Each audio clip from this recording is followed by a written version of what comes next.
Halo keluarga besar Gereja Generasi Apostolik dan para mahakarya Tuhan yang tersebar di kota-kota di Indonesia maupun di mancanegara. Senang sekali hari ini kita masih bisa bertemu untuk beribadah bersama dari rumah-rumah. Bapak, Ibu, dan saudara-saudari yang baru pertama kali hadir di ibadah online hari ini, kami ingin menyambut Anda. Untuk itu, segera klik link berikut untuk kami bisa berkenalan lebih jauh dengan Anda melalui tim kepemimpinan Gereja Generasi Apostolik. Keceriaan anak-anak di Treasureland setiap minggunya menjadi hal yang dinanti-nantikan oleh para ministry tim Treasureland. Kami ingin mengucapkan rasa bangga kami atas dedikasi Anda, para ministry tim yang setiap minggu terus melayani di Treasureland.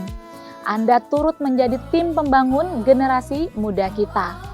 Saya ingin mengajak Bapak, Ibu, saudara-saudari yang memiliki anak atau keponakan bisa mengajak anak-anak berusia preschool sampai kelas 6 SD untuk join bersama ibadah Treasureland. Saat ini anak-anak sedang belajar mengenai I Love My Church. Penasaran dengan apa yang dipelajari oleh anak-anak kita? Boleh kok join juga di Zoom Meet hari ini jam 11 siang waktu Indonesia Barat. Yuk join! Nah, Insighters yang sedang menyaksikan hari ini pasti sedang seru-serunya ya. Kita memasuki hari yang ketiga di YouTube Virtual Fest part yang kedua. Seru banget karena kita bisa belajar bersama mengenai kepemimpinan Yesus dan juga having fun together. Untuk itu, Bapak Ibu yang memiliki remaja yang belum bergabung di komunitas Insight, yuk ajak para remaja untuk mereka bisa memiliki komunitas yang positif dan saling mengubahkan. Di komunitas ini, kita sama-sama menciptakan positive vibes dan productive vibes. Salam Insighters! Hashtag GGApedia lagi trending nih sekarang. Mau tahu bagaimana cara mendapatkan apa sih hashtag GGApedia? Jangan lupa terus ikuti podcast serial yang terbaru hashtag GGApedia melalui platform podcast milik Anda. Tidak hanya podcast, namun Gereja Generasi Apostolik terus menyajikan informasi-informasi, pembelajaran-pembelajaran setiap harinya untuk Anda semua di seluruh platform sosial media. Jangan sampai ketinggalan ya, karena informasi sekarang semakin luas untuk bisa kita dapatkan. Jaga kesehatan jiwa Anda dengan 3M. Yang pertama, melakukan self-care atau self-love. Yang kedua, miliki support system.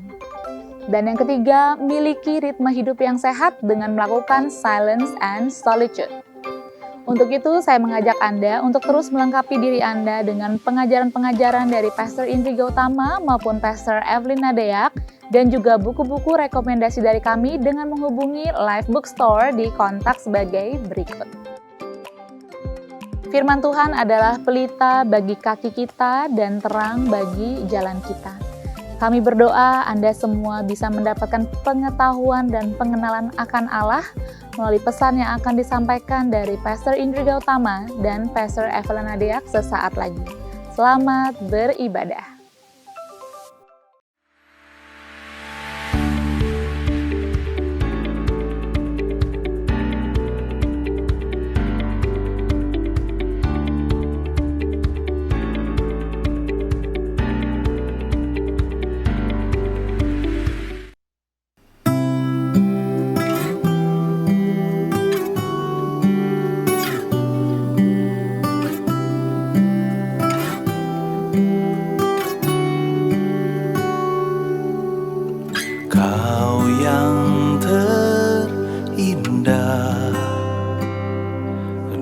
Dalam hidup ini tiada Allah Tuhan yang seperti Engkau, besar perkasa penuh kemuliaan. Kau yang termanis di dalam ini, ku cinta Kau lebih dari segalanya. Besar kasih setiamu kepadaku.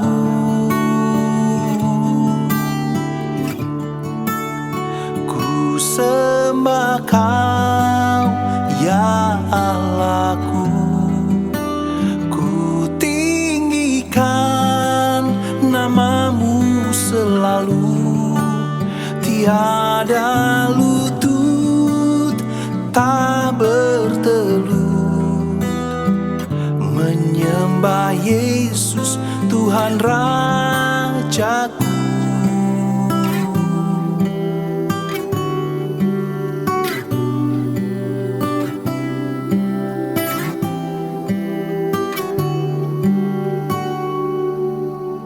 Kau yang termanis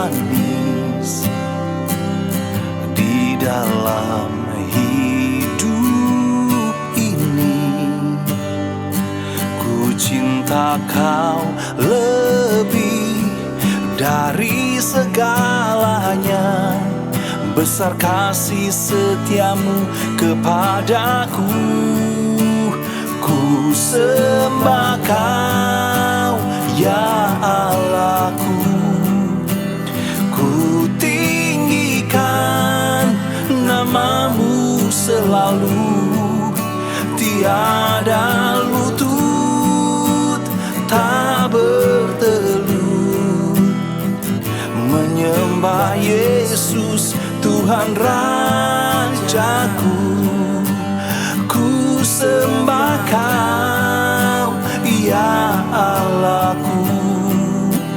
Ku tinggikan namamu selalu, tiada lidah tak mengaku. Engkaulah Yesus Tuhan Rajaku. Oh, kami sembah Engkau Tuhan, kami muliakan namamu terindah di hidupku. Tiada nama lain yang kami sembah selain namamu Tuhan. Ku sembah Kau, ya Allahku. Ku tinggikan namamu selalu, tiada lutut tak bertelut,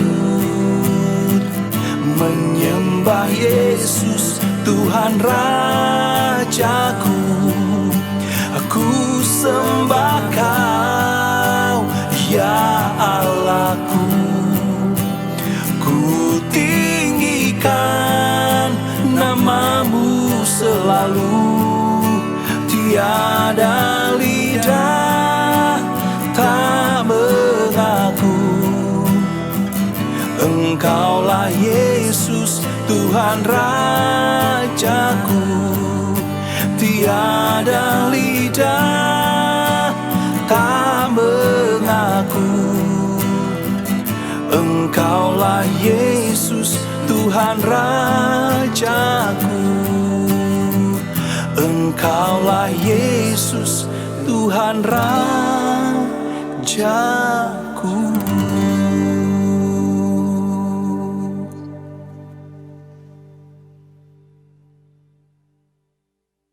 I hope you use that song to praise and worship the Lord this morning. Ya, dengan tangan yang kudus kita angkat pada Tuhan, and including Henry and Heru, wherever you are, worshiping the Lord, acknowledging Him, bahwa kita perlu Dia bertahta di hidup kita. Karena takut akan Tuhan adalah awal dari segala hikmat. Kita berdoa. Bapa Surgawi, kami tinggikan Engkau pada pagi hari ini. Dan Tuhan, ajari kami that we will be mindful on our ways. Jadikan mata hati kami terang, Tuhan. Firman-Mu berkata bahwa dalam takut akan Tuhan, maka kami akan memperoleh hikmat. Dan kami butuh hikmat itu di tengah-tengah pandemi ini. Kami butuh hikmat itu untuk bisa berada di dalam komunitas keluarga-Mu, sehingga kami bisa bergaul, membangun hubungan dan relasi yang sehat satu dengan yang lain. We need that wisdom, Lord. Nah, aku berdoa pada pagi hari ini Engkau berbicara kepada kami, mengajari kami, sehingga hidup rukun dalam satu keluarga, dalam keluarga Tuhan, menjadi sesuatu yang possible. Even though, sekalipun badai terjadi di sekeliling kami. Terima kasih Bapak Surgawi. Dalam nama Yesus kami berdoa. Amen. Amen. Alright.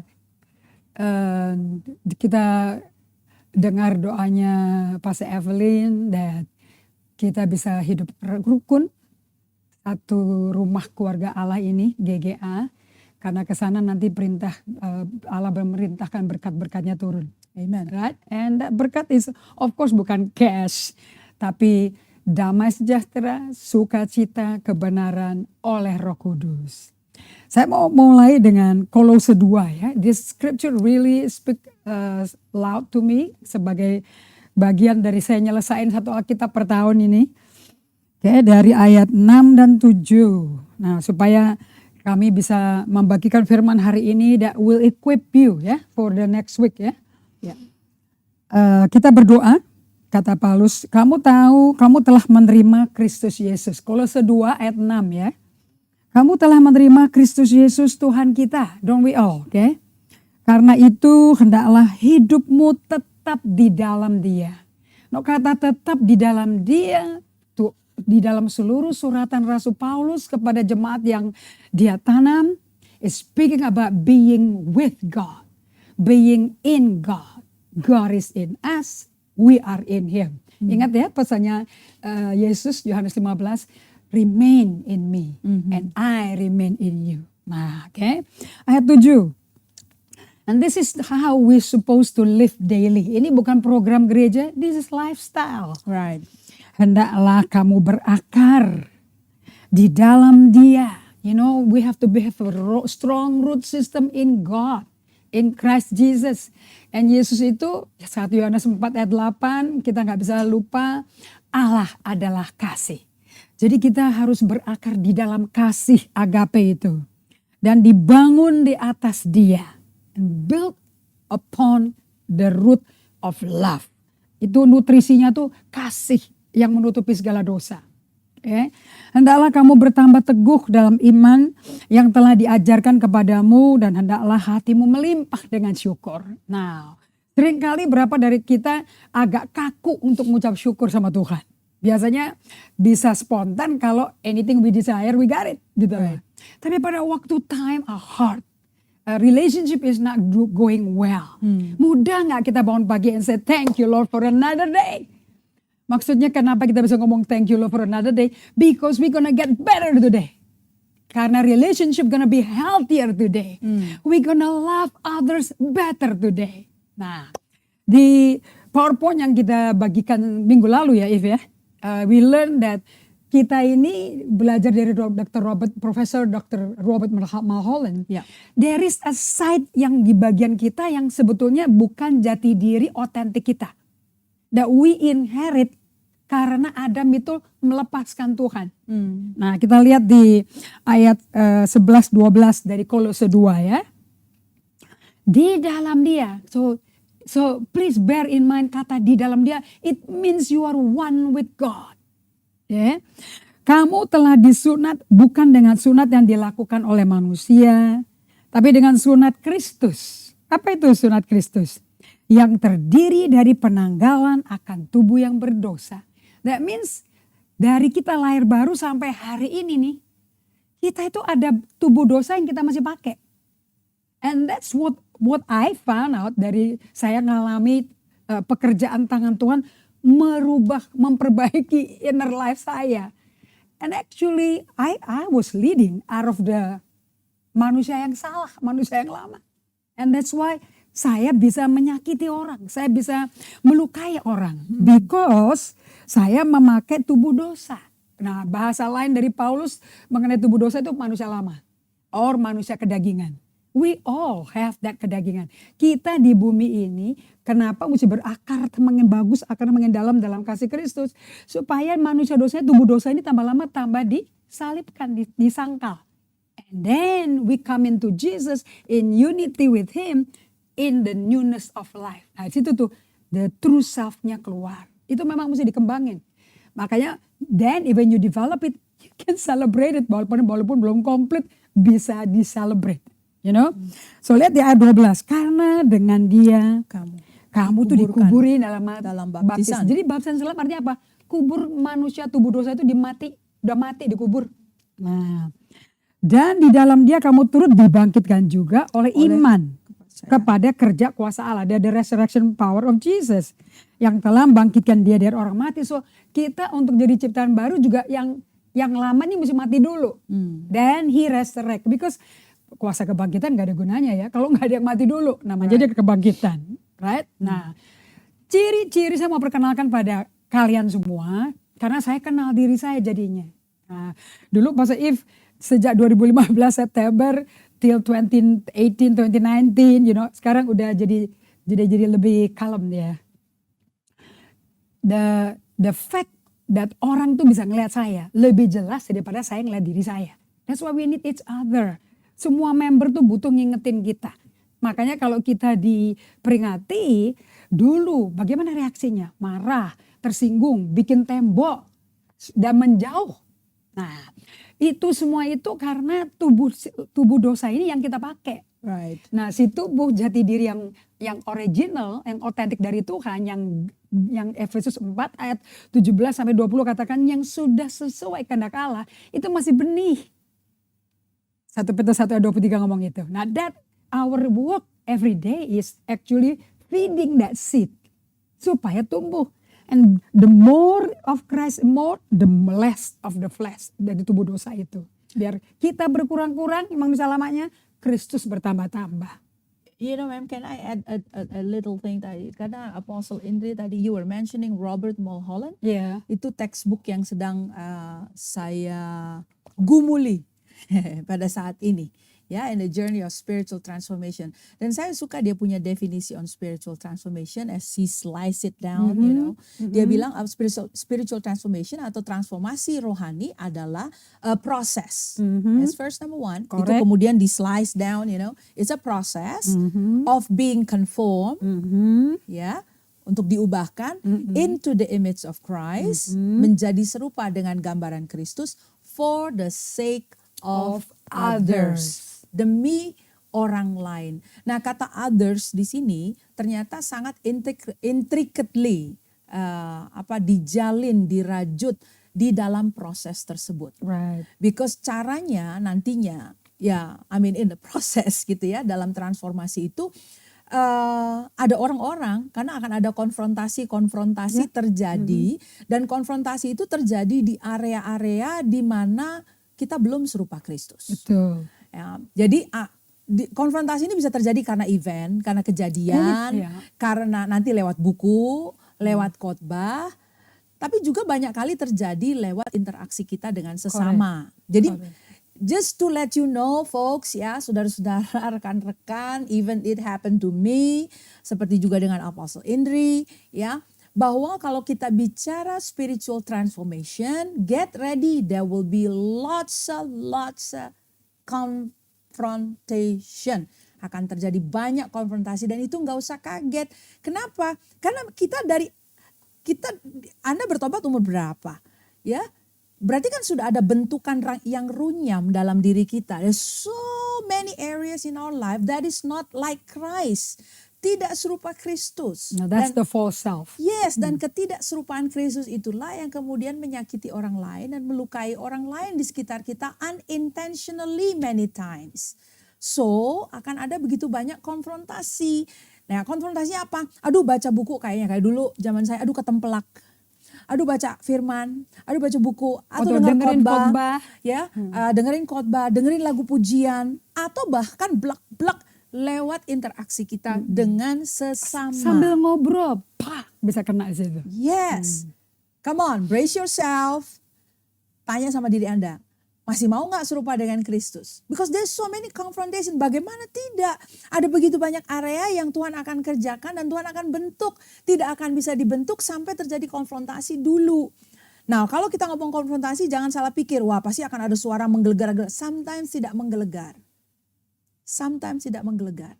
tapi itu adalah konfrontasional. Ya, nah kalau kita acknowledge that process, ya yang terjadi, maka lambat laun di area yang sudah kita acknowledge itu, yang sudah ada benturannya, yang sudah ada konfrontasinya, maka di area itu kemudian ada possibility untuk terjadi rekonstruksi, pembangunan untuk keserupaan dengan Kristus. Nah, jadi kalau kita ngaca nih ya, minggu lalu mungkin saya share dan nanti bisa dengar di podcast atau di banyak hal lain yang kita sudah rekam juga. Mau mulai dari mana? Ya, aduh, gue nggak serupa dengan Kristus. Mau mulai dari mana? Dari mananya nggak usah overwhelm, karena Tuhan yang akan kemudian menuntun kita dalam kurikulum pembelajaran. That's why it's important that you are Ya. being in Christ. Nah, jadi tapi bisa ada ciri-cirinya nggak Pastor Evelyn ini sebelum Pastor Indri melanjutkan ya? Ada. Ya, kalau misalnya dalam periode 1 bulan belakangan, kok benturannya selalu di area yang sama, duk duk duk duk duk, kena di area yang sama. Nggak usah tanya lagi, Tuhan, jadikan aku serupa dengan putramu. Terserahmu Tuhan, mau mulai dari mana yang aja. Tuhan bilang itu dari area yang itu. Kalau sudah sering kali kena konfrontasi dan teguran di area yang sama, nggak usah lah, itu mah nggak perlu didoakan. And with whom? Iya. Kadang-kadang bisa dengan orang yang sama Kadang-kadang terus. dengan orang yang sama, kadang-kadang dengan situasi yang sama, sudah repeatedly. Kadang-kadang dengan apa Kalau yang Anda tiba-tiba ketemu nih orang, nih dia nih datang lagi nih, nah ini apalagi nih hari ini. Hati-hati, if that is the case, there's something that need to be fixed in you. The problem is with us, dan bukan dari luar. Yes, dan karena memang Tuhan itu adalah guru yang teliti.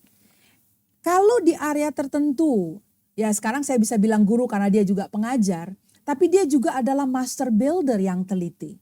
Ya, dia nggak akan pindah ke area kerusakan yang lain di hidup kita Sampai the area sampai yang area yang dia maksudkan ini terbangun, terrekonstruksi. Ya, masih ingat kita seringkali menggunakan dan Tuhan bawa gereja kita dalam perjalanan pemahaman Yesaya pasal 61 ayat yang keempat. Mereka akan membangun, tapi tidak bisa dibangun sebelum mereka dibangun terlebih dahulu. dibangun Tuhan. Betul, itu makanya Yesaya 61 ayat 1, ayat 2, ayat 3. Nah, orang-orang yang dibangun kemudian menjadi pembangun daripada kerusakan yang sudah berabad-abad lamanya. Nah, mau dibangun dari mana Pak Evelyn? Orang kalau misalnya kayak kota Hiroshima Nagasaki dulu ya, itu kena bom atom, hancur sama sekali.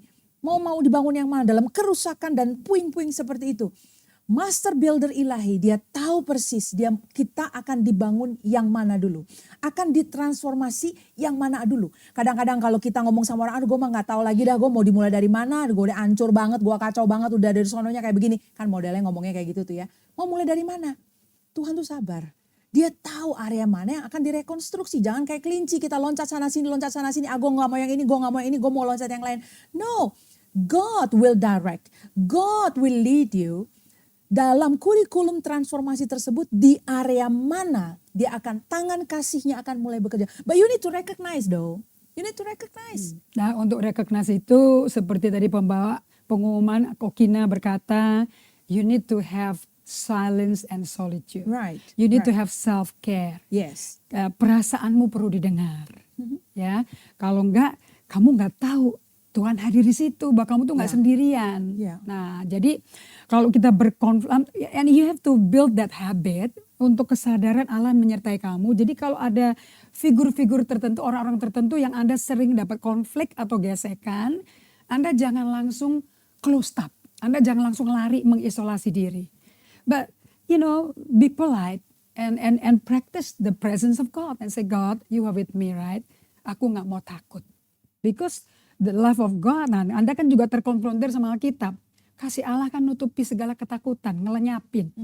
So, and we should love one another. Right. Nah, jadi kan Anda konflik sendiri. Nah, waktu Anda sadar Anda konfliknya di dalam dirimu, asal firman jadi cermin ya. Anda baru tahu, yang Tuhan mau beresin itu kita dulu sebetulnya.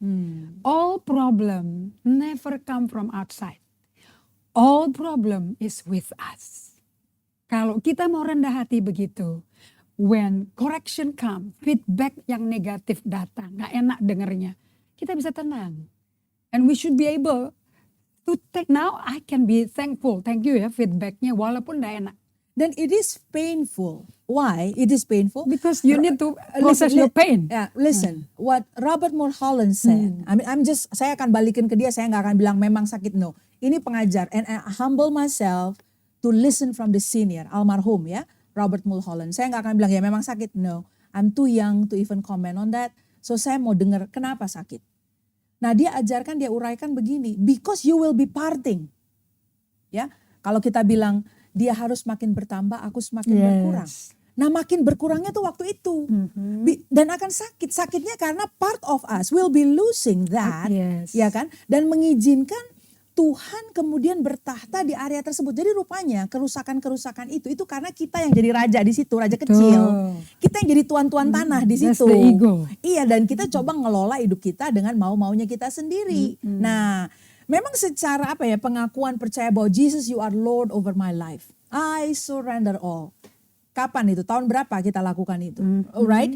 Tapi in reality, is Jesus really Lord over your life? Or you Lord over you? Atau kita jadi tuan tanah sendiri atas hidup kita? Ya. Nah, waktu kemudian dan jadi tuan tanah terhadap diri sendiri itu yang bikin kita clash sama orang. Ya, kita akan clash, kita akan saling menyakiti. Nah, waktu benturan kemudian waduh nggak enak ya. Nggak enak ya. Nah, pilihan Tuhan akan kasih awareness nih, aku lagi kerjakan di bagian ini. Mau nggak di area itu aku yang jadi tuan di situ. Let me be Lord over the area. Nah, proses turun tahtanya itu yang sakit. Kita turun dari tahta kita di area itu dan mengizinkan Jesus jadi tuan di area yang puing-puing itu. Jangan lupa, saya pernah ajar ya, bahwa the solution to any damages in life is the Son of God. Dia adalah Ben. Ben itu adalah pembangun legacy, pembangun nama baik keluarga. Ben is a builder. Nah, kalau di area yang rusak di hidup kita, kita izinkan putra Allah. Kita welcome di situ untuk menjadi pembangun area kerusakan tersebut. Dan akan ada harmoni. Akan ada harmonious life dan harmonious relationship satu dengan yang lain. Tapi selama kita jadi tuan tanah ya nggak bisa gitu loh. Nah ini koneksi dari beberapa hal yang selama ini telah kita bangun dalam I think 2-3 tahun belakangan ya on the understanding of Yesaya 61, bagaimana Ben itu adalah pembangun menjelang Natal ya kan. Bagaimana dia perlu kita undang untuk membangun area-area kerusakan di hidup kita. Because it's all by grace. Right. And through faith. And Jesus is our grace. Amen. Right? Amen. Nah jadi semua yang Pastor Evelyn bagikan barusan ini, kita semua alami. Saya pun alami. Tapi bagaimana Anda bisa, seperti Robert Mulholland katakan, I quote it from him. Anda ini hidup di dunia bagi Allah, atau Anda hidup dalam Allah bagi dunia?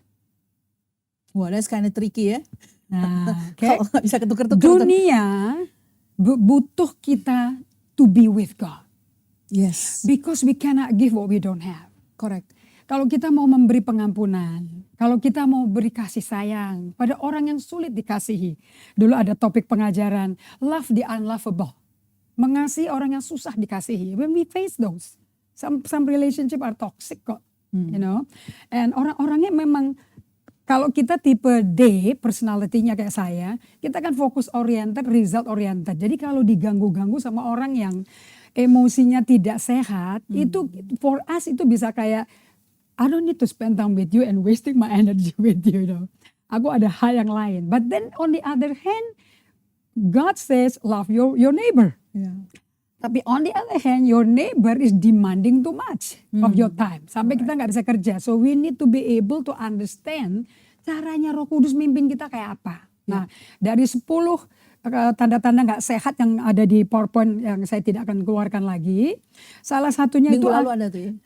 Jadi apa yang tadi Pak Evelyn ulas tadi barusan, yang dia belajar dari Invitation to a Spiritual Journey, itu mengajarkan pada Anda self-awareness. Pokoknya self-awareness itu udah kunci deh. Kalau saya ditegur-tegur terus, tapi saya tidak mau mendengar dengan tenang, I will not be aware of what kind of person I am. I mean that was a journey that yang kita berdua alami. Yes, I mean you especially yes, 5 tahun yang lalu loh. yes. Jadi one thing she is aware, number 2 masih perlu bantuan guardrailnya saya. Yes. Untuk betul-betul brace herself untuk Jadi- menahan diri untuk tidak loncat Jadi gitu saya ya. mau kuatkan kalian, kalau sampai ada orang yang sama terus, yang terus menegur kita, listen carefully, okay? Tanya sama Tuhan, is this the person who will be the scalpel, the weapon, the instrument untuk besi mengasah besi bagi saya, or is there the enemy? Nah, nggak mungkin enemy kalau kita tuh satu rumah tangga, satu keluarga Allah. Right. Nggak bisa. Ya, apalagi Pastor Evelyn, Tuhan ngomong ke saya, will be my successor. Nggak mungkin dong. So, relationship diperjuangkan di atas segala kerjaan. Believe me. Because we live and we die by the quality of our relationship. Orang tuh mati cepat atau matinya lama tergantung hubungannya dengan sesama. Loh, betul loh. People minum obat tidur, sakit emas segala macam because of the. So you're trying to say that some relationship actually push you earlier to the grave. Of course. That ya itu hard reality sih. It's a fact. Karena seperti kan Blanchard ngomong. Jadi Oma ini berbahagia sekali ya. Sangat Oma- sayang anak-anak. Oma berbahagia. By the way, Oma Cora is here with us. He is 92 years old, still going strong and supporting this ministry. We are thankful for a boomer generation, or she's traditionalist, traditional. ya, traditionalist generation. Jadi kalau dari hari Minggu, kalau Sabtu pagi Oma Praise sudah ke salon. Minggu pagi jam 7 dia sudah duduk di meja tulis lengkap dengan perangkatnya dan siap to go. And ready with her notebook. Everything. By 7 a.m. Nah, sekarang saya mau kasih tahu pada Anda ya. Tadi kayak Pastor Eve ngomong, kamu akan ada konfrontasi. Nah, how do you react to the confrontation? Ya. Nah, banyak kalau Anda di buku ini diajarkan just 10 unhealthy emotion. Kalau Anda ngalami konfrontasi, terus Anda telan.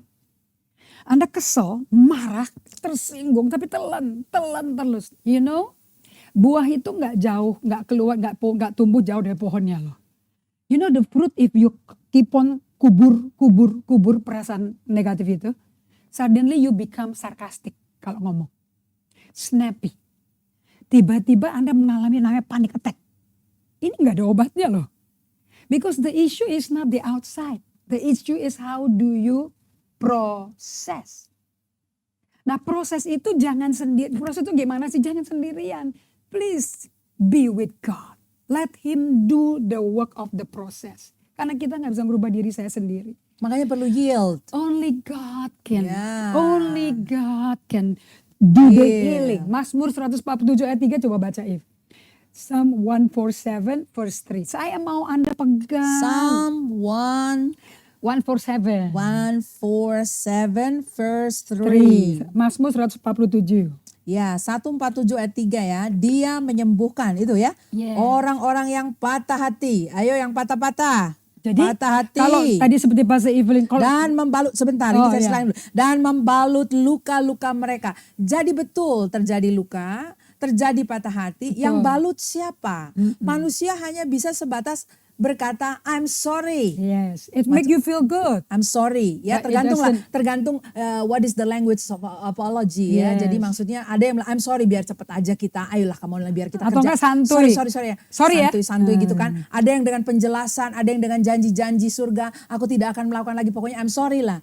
Nah, tapi siapapun dan bagaimanapun tipe orang berkata I'm sorry itu tidak menyembuhkan lukamu. Karena yang berjanji, satu-satunya orang pribadi yang menjanjikan kepada diri kita manusia fana ini, bahwa dia akan menyembuhkan luka dan menyembuhkan patah hati kita, hanya Tuhan.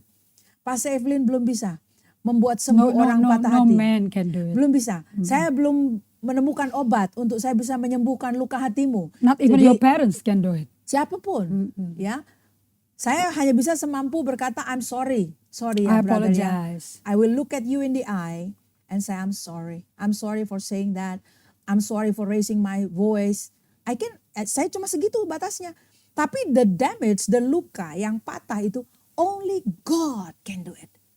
Nah, banyak orang yang telah mendengar kata I'm sorry, permintaan maaf dan belum sembuh-sembuh dan hatinya masih tetap patah hari ini. After 20 years. After 20 years, after 5 years, ya kan? It's because you have not allow Jehovah Rafa untuk hadir di lukamu dan membebat, menyembuhkan ya hatimu yang luka, yang patah.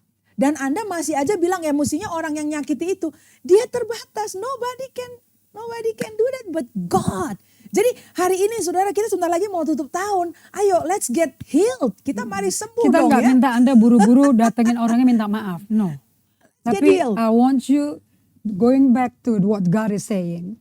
I bind your wound. Amen. I Amen. heal your wound. Amen. This is Jadi, the truth. Tidak ada yang bisa merubah dalamnya Anda dari sakit hati, brokenness, kecuali Tuhan. That's right. So you need to come to God day by day. Ya, some people have been wounded by their parents. Ya, lalu tanya bagaimana orang tua yang sudah nggak ada, sudah almarhum.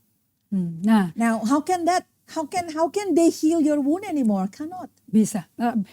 Only God can do God that. will That's what do I'm it, saying. yes. Ya. Nah, nanti ada caranya itu. Yeah. Even you talk to the deceased bisa juga, because it will ngeluarin emosi yang luka itu perlu. Okay, that's why we need support system. Right. Oke. Nah, dari orang yang tubuh yang dosa, manusia yang salah tersebut, jati diri yang tidak asli kita, yang baru tahu kalau kita kena luka. Kalau kita sakit di situ. Nah, that you know ada pain in you. Is that true you or is that false you? Biasanya kalau banyak luka-luka dari masa lalu, kita ada counternya, ada counter pain-nya.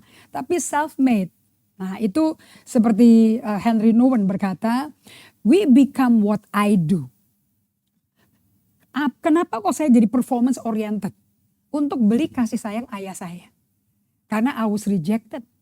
Dari usia kecil sekali, even the kwepang and all that. Nah, terus kita menjadi orang sibuk, do what we want to do, memenuhi diri dengan barang-barang yang kita perlu, yang kita mau punya. Jadi orang itu, kerennya penampilannya ya, cakep orangnya, nggak taunya dalamnya rapuh. Oke? Nah, karakter. I'm what I do, I'm what I have, I'm what I'm accomplished, what people say, I want to be popular. That is your false self. Nah, itu yang kalau dikoreksi sakit. Nah, lihat Henry Nouwen. So Henry Nouwen berkata, because he preached on we are the beloved of God. Nah, kita mesti ngomong ke diri kita, walaupun kita berbuat pinter segala macam, itu nggak bikin luka di dalam batin kita sembuh loh. Ya, kesibukan kita berbuat yang luar biasa, berkorban buat orang, nggak nyembuhin dan nggak bikin orang yang nyakitin kita tambah baik. Nah, so to do that, we need to go back to Jesus, spend time with Him daily, minimum 2 kali sehari, and then listen to what He's saying from the Word. Nah, di situ firman berperan sekali. And we found out that we are not what we do, we are not what we have, we are not what other people think about us. Okay? Jadi jangan identitas kita dibikin dari ini. Tapi we can come home to the Father's house. Okay? Menjadi siapa? The true self, the beloved of God. Untuk itu kita gak perlu untuk eksis di bumi ini mendapat approval dari dunia, gak perlu. We just need to be approved by God. Makanya becoming a Christian is to be birthed into the new family. Betul kan kita lahir baru. Right? Nah, di sini saya ngalami ini 5 tahun. Baru tahu yang namanya kenapa kok ada solitude silence untuk mengizinkan Tuhan muridin saya sambil nyembuhin saya. Nah, di situ discipleship is the process of putting off the sinful pattern of our family of origin and culture. Nah, ternyata kenapa kok kita mesti dimuridin, masuk ke keluarganya Yesus dan ninggalin kebiasaan-kebiasaan yang salah, yang menyakitkan dari nenek moyang kita. Nah, itu adalah pemuritan actually. Nah, seperti tadi dikatakan bahwa nanti kalau ada konfrontasi ada kamu bisa luka segala macam. Yang kita perlu perhatikan ini, yang saya perhatikan selama 5 tahun ini. Cara saya ngeresponi waktu ditegur-tegur dengan suara naik atau cara yang keras atau apa. How do I respond it? It will determine membuat luka itu menjadi profit for you, a gain, atau menjadi disaster for you. And I use the pain for my gain, for my growth, for my betterment. Karena seperti Yusuf berkata, apa yang saya tanda-reka buat kejahatanku, tapi Allah pakai dan putar balikan untuk kebaikan kita semua. Makanya tadi Robert Mulholland berkata, spiritual formation is a process for the sake of others. Yusuf itu menjadi lebih baik demi orang lain, bukan demi dirinya. Ya. Okay, he never take the glory for himself. Aku yang benar, makanya kamu sekarang jadi nggak lapar, bisa makan, bisa hidup keluarga ini yang tinggal 75 orang. Right. Enggak. Dia bilang, aku ini siapa? Aku ini bukan Allah. Biar kamu minta ampun takut, jangan takut. Oke, nah karena kita mesti masuk ke keluarganya Yesus dan kita mulai ambil dong budayanya keluarga Yesus kayak apa hidupnya. Itu love God and love one another, betul nggak?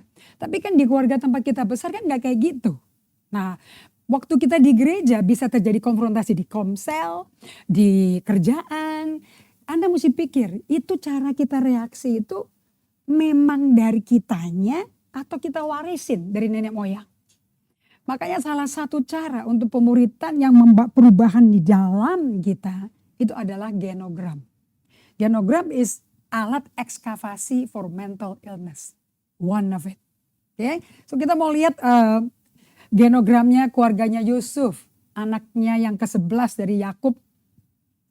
Nah ini dikasih contoh supaya nanti Anda bikin genogrammu sendiri. Kalau genogramnya Apostle Indri saya bikin berdua sama Pak Herman. Jadi kita nih banding-bandingin kita punya manusia lama nih kayak apa, reaksi-reaksi negatifnya kayak apa. Baru ngerti, oh ini nurun. Dari orang tuanya Oma. Karena my mom ini digedein sama maco. Bukan digedein sama papi maminya. Papi maminya men. 2 pol. Yang kutub utara dan selatan. Tak ngomong. Nah ciri-ciri keluarga Gotama kalau dari ini genogram gak bisa kelar cuma sekali. You know. Si Peter Scarsero is keep on doing it. Keep on doing it. You know, and it's a holy ground. Karena apa? Karena kamu akan ketemu dengan how you came about and what kind of DNA you are carrying. Yang bagus ada, yang jelek juga ada. Makanya sekarang cocok sama Yesaya 61 ya, kerusakan yang turun-temurun. Yes. Okay. Ya. Nah, kita lihat di family tree-nya si Yusuf ya. Ini genogramnya Yusuf. Kalau bisa di screenshot, mohon di screenshot. Tujuannya kalau Anda lihat nama Yusuf itu dari 12 rentetan kakaknya dia paling bawah sendiri. Kenapa? Karena fokusnya dia. Fokusnya bukan Ruben. Kita nggak mau ngomong si Naftali, enggak. Kita mau ngomong Yusuf.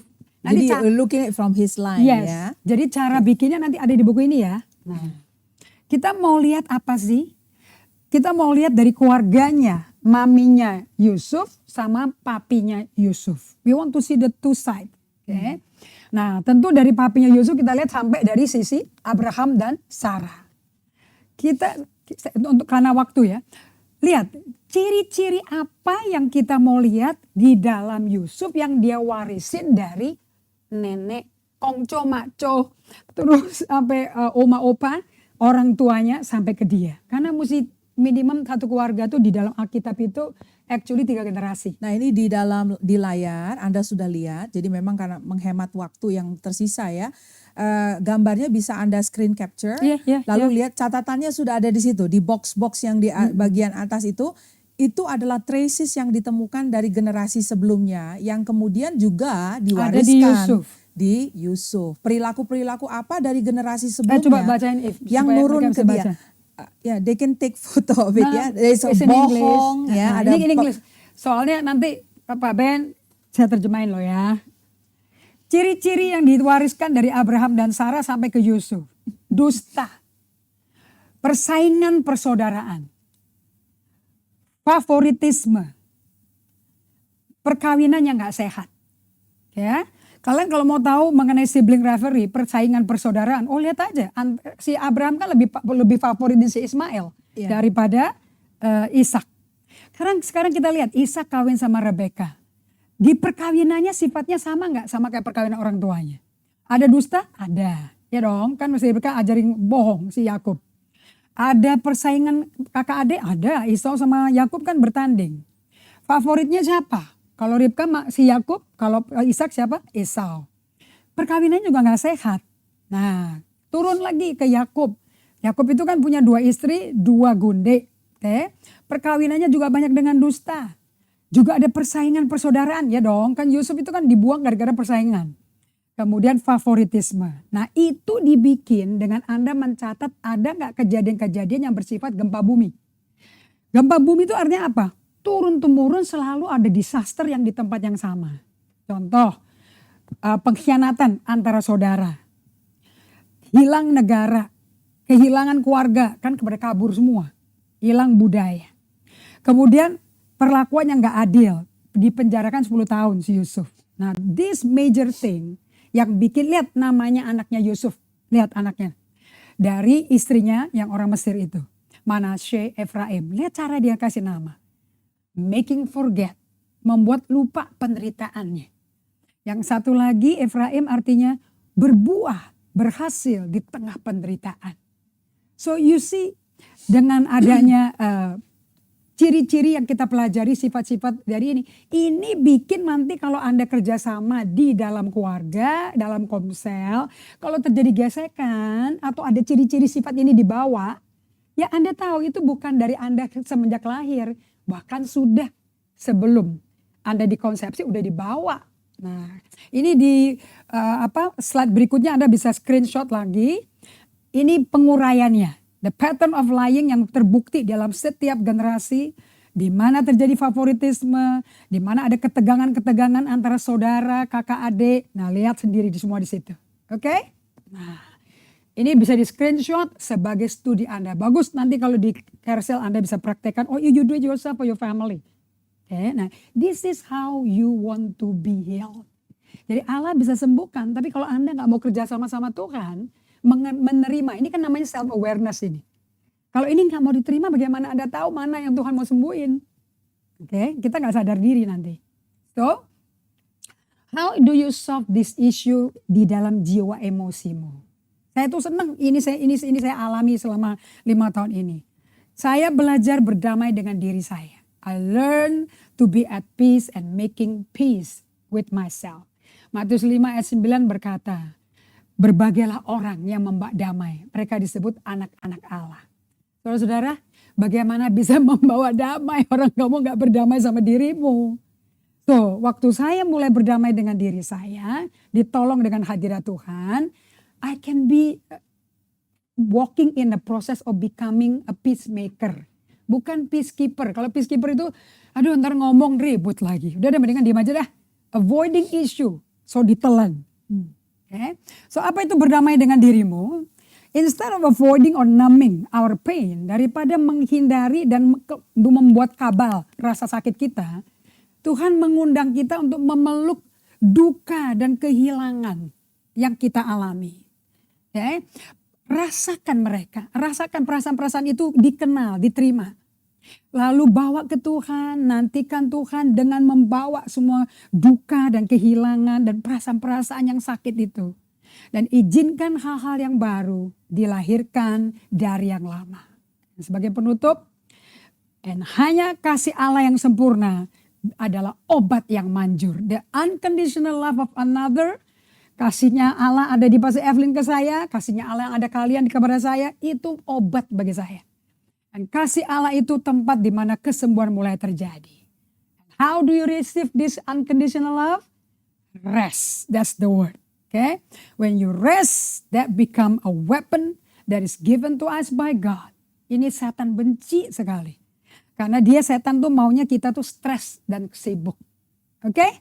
So I want you to learn to solitude and silence, come to the Lord and be restful in His presence. Amen. Boleh kita doa? Father, we thank you for today.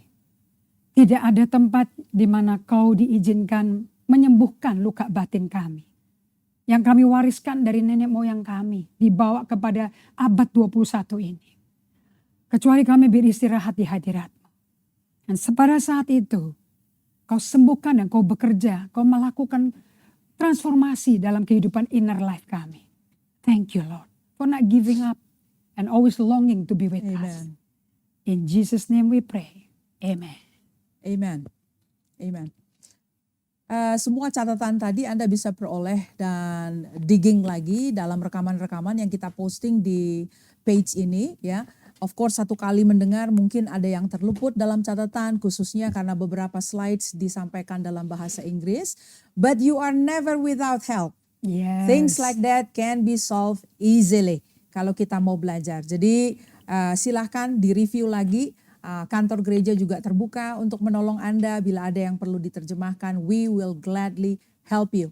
Ya, kita mau menjadi organisasi yang terus belajar, menjadi komunitas keluarga Tuhan yang senantiasa belajar. And also recommended books, ya, yang sudah berapa bulan ini kita Apostle Indri terus-menerus kembali kepada Peter Scazzero punya material. That's the tool. Jadi kami mendorong seluruh jemaat memiliki tool itu sehingga we talk on the same language. Ini pun dibawa ke dalam kersel-kersel atau komsel-komsel kita untuk menjadi pembahasan. And of course kami mendorong seluruh jajaran tim kepemimpinan pengembalaan GGA untuk bertumbuh di masa pandemi ini, memahami genogramnya karena itu adalah alat ekskavasi. Jadi dalam benturan-benturan satu sama lain kita tahu, wah ini ada kerusakan yang dari generasi ke generasi memang perlu dibangun. Ya, kita sampai di akhir siaran ibadah online kita pada hari ini. Ada QRIS code muncul di layar pada saat ini. Anda bisa memberikan persembahan yang terbaik bagi Tuhan. That's your offering and your tithing. Ya, silahkan dikeluarkan gadgetnya and you can get it and do it together bersama-sama dengan kita. Yes. Saya berdoa untuk persembahan hari ini. Bapak Surgawi, we bring our offering before you. Tuhan, biar berkat-Mu turun atas seluruh keluarga GGA dan setiap orang yang menabur di atas tanah yang baik pada hari ini. Kau pastikan bahwa kami tidak akan kelaparan. Tuhan memelihara keluarga kami. Dan bahwa kami akan melihat benih-benih itu akan kami tuai pada waktunya. Terima kasih Bapak Surgawi, terima kasih buat firman. Terima kasih buat acara yang bisa terjadi berlangsung pada hari ini. Bless everybody that is involved, Lord. Kau jaga kecenderungan hati kami semua untuk tetap menghormati Engkau dan jalan-jalan-Mu. Terima kasih buat hari Minggu pagi ini Tuhan. Di dalam nama Yesus kami ucap syukur dan kami berdoa. Amen. Amen. Amen. Well, saudara-saudara semua, para usher dan juga keluarga GGA, kita sampai di akhir acara kita. Masih ada aktivitas lain sepanjang hari Minggu ini. We pray that you have good time with your family. Dan juga N4TL. bagi yang akan Youth Festival, Yes, bagi Treasure Treasure Land Land. Ministry, bagi recording yang akan diadakan di Eagle Auditorium. May the grace of God be upon you. Stay safe and stay healthy. God bless you. God bless you.